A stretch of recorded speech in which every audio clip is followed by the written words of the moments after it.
Students, कैसे हो आप सब? ठीक चल रहा है चैप्टर ट्रायंगल। कल हम लोगों ने एक्सरसाइज 6.4 का क्वेश्चन नंबर 4 तक किया था।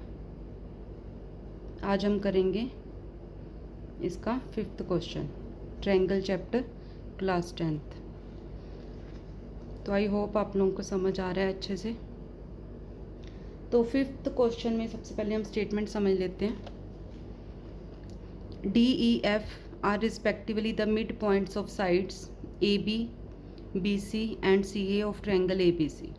Find the ratio of the areas of triangle DEF and triangle ABC. सबसे पहले हम फिगर ड्रॉ कर लेते हैं। इसमें ये कह रहे हैं कि एक ट्रायंगल है ABC और इसके मिड पॉइंट्स दिए हुए हैं। D is mid point of AB, E is mid point of BC and F is mid point of AC। ये हमें गिवन है, इनको हम ज्वाइन कर देंगे तो ये एक ट्रायंगल बन गई है। ठीक है, सबसे पहले हम गिवन लिख लेते हैं। D is mid point of AB। D is mid point of AB का मतलब क्या है? AD is equal to DB होगा और AD जो है वो हाफ ऑफ AB होगा। ठीक है, ऐसे ही हमें गिवन है E is mid point of BC। Mid point मतलब ये दो इक्वल पार्ट्स में उस लाइन को डिवाइड कर रहा है, तो BE is equal to EC और BE जो है वो कितना होगा? Half of EC। F is mid point of AC। Mid point है, इसका मतलब AF is equal to FC और AF क्या होगा? Half of AC।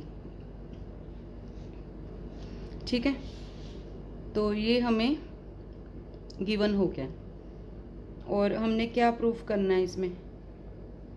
हमने प्रूफ करना है ratio of areas of triangle ABC and area of triangle DEF। ये हमने फाइंड आउट करनी है। ठीक है, तो सबसे पहले हम क्या करेंगे? मिड पॉइंट्स हमने ले लिए। ठीक है, अब मेन चीज़ क्या है? देखो, हमने थ्योरम करी थी फर्स्ट एक्सरसाइज में कि अगर कोई ट्रायंगल है, ठीक है, और मिड पॉइंट्स उसको ज्वाइन करते हैं, मिड पॉइंट्स हैं तो उनकी रेशो इसका मतलब इक्वल होगी। तो मिड पॉइंट की जो लाइन ज्वाइनिंग है वो उसके ऑपोजिट थर्ड लाइन जो पैरेलल लाइन है उसकी हाफ होगी। तो सबसे पहले हम यही प्रॉपर्टी लगाएंगे। तो यहाँ से क्या आ जाएगा? सबसे पहले EF, तो ये हम प्रूफ कर रहे हैं इसका फाइंड आउट करने के लिए। EF is equal to half of AB। ठीक है, EF AB के हाफ होगी। DE ऑपोजिट साइड्स लेनी है, DE हाफ ऑफ AC और DF is half of BC। तो ये तीनों चीज़ों का रीज़न सेम है। हम यहाँ पे साथ में रीज़न लिखेंगे। रीज़न हमेशा साथ में देना है जो भी आप लगा रहे हो। लाइन सेगमेंट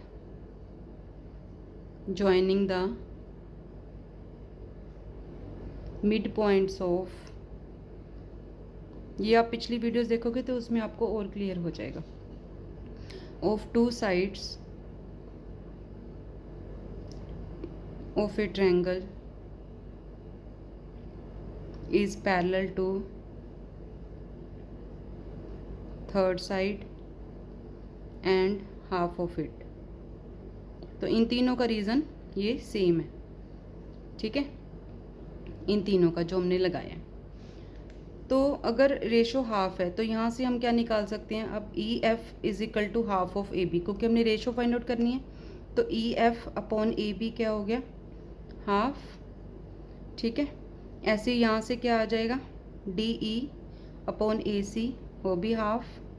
यहाँ से आ जाएगा, इसको नीचे ले जाएंगे ना, DF upon BC is equal to half.